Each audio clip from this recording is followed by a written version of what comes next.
कृष्णाय वासुदेवाय हरे परमात्मने प्रणतः कलेशनाशाय गोविंदाय नमः नमः।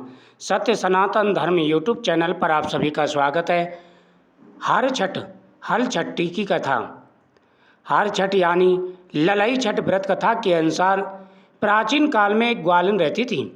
उसको जल्दी बच्चा होने वाला था। एक तरफ वह प्रसव संबंधित परेशानी से व्याकुल थी, तो वही दूसरी तरफ उसका मन गोरस यानी दूध दही बेचने में लगा हुआ था। उसने सोचा यदि उसे प्रसव हो गया, उसका गोरस यूं ही पड़ा रह जाएगा। यही सोचकर उसने दूध दही के घड़े को अपने सिर पर रखा और उसे बेचने के लिए निकल पड़ी। लेकिन कुछ ही दूर पहुंचने पर उसे प्रसव पीड़ा शुरू हो गई। उसके बाद वह एक झरबेरी की ओट में चली गई और वहाँ उसने एक बच्चे को जन्म दिया। लेकिन वह अपने बच्चे को वही छोड़कर पास के गांव में दूध दही बेचने के लिए निकल पड़ी। उस दिन हल षष्ठी थी। गाय भैंस के मिश्रित दूध को ग्वालिन ने केवल भैंस का दूध बताकर गांव वालों को बेच दिया। जिस झरबेरी के नीचे ग्वालिन ने अपने बच्चे को छोड़ा था, उसी के पास के खेत में एक किसान हल जोत रहा था। अचानक किसान के बैल भड़क उठे, जिससे हल्का फल बच्चे के शरीर में घुस गया, जिससे बच्चे की मृत्यु हो गई। किसान को इस घटने से बहुत दुख हुआ, लेकिन फिर भी उसने बड़ी हिम्मत दिखाई। उसने झरबेरी के कांटों से बच्चे के चिरे हुए पेट में टांके लगाए और बच्चे को वहीं छोड़कर चला गया। कुछ देर बाद ग्वालिन अपने बच्चे के पास पहुंची। बच्चे को ऐसी हालत में देख करके उसे समझने में देर नहीं लगी, यह सब उसके पाप की ही सजा है। वह मन ही मन सोचने लगी, यदि उसने झूठ बोलकर गांव वालों को गाय का दूध ना बेचा होता और उसने गांव की स्त्रियों का धर्म भ्रष्ट ना किया होता, तो उसके बच्चे की ऐसी हालत कभी ना होती। इसके बाद उसने प्रायश्चित करने की सोची। ग्वालिन ने गांव में लौटकर सब बातें गांव वालों को बता दी। वह गांव की गली गली घूमकर अपने करतूत और उससे मिले दंड के बारे में सभी को बताने लगी।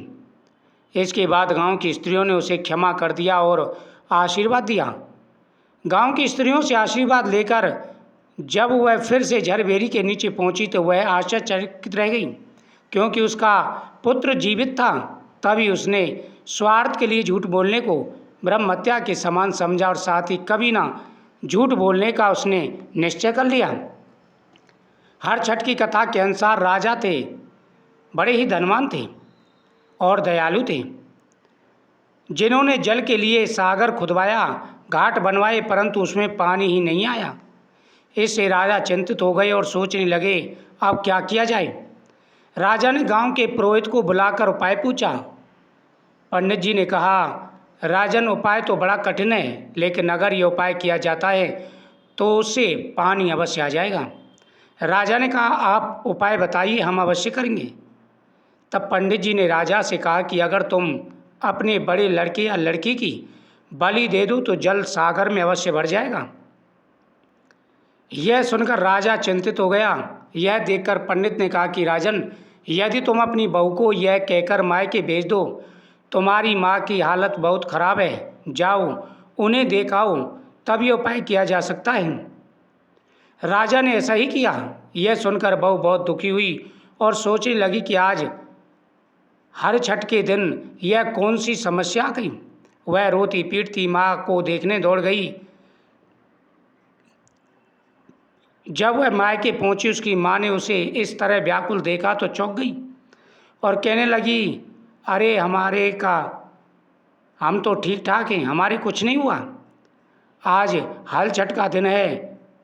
कातन की मेढ़ लड़कन की महतारी का ना नागे ना चाहे, ना ख्वात मजावे का चाही।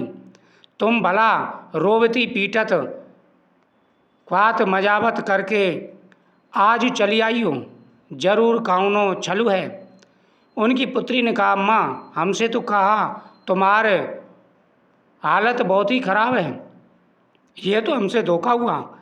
बहू की माँ ने कहा, बिटिया, हम तो सुना है तुम्हारे ससुर गहरा बनवाए हैं और वह उसमें पानी नहीं आवत है, कौनों का बलि दीन जाए हो पानी आए हैं। बिटिया, तुम्हारे साथे घाट कीन गाहे, तुम जल्दी लौटो।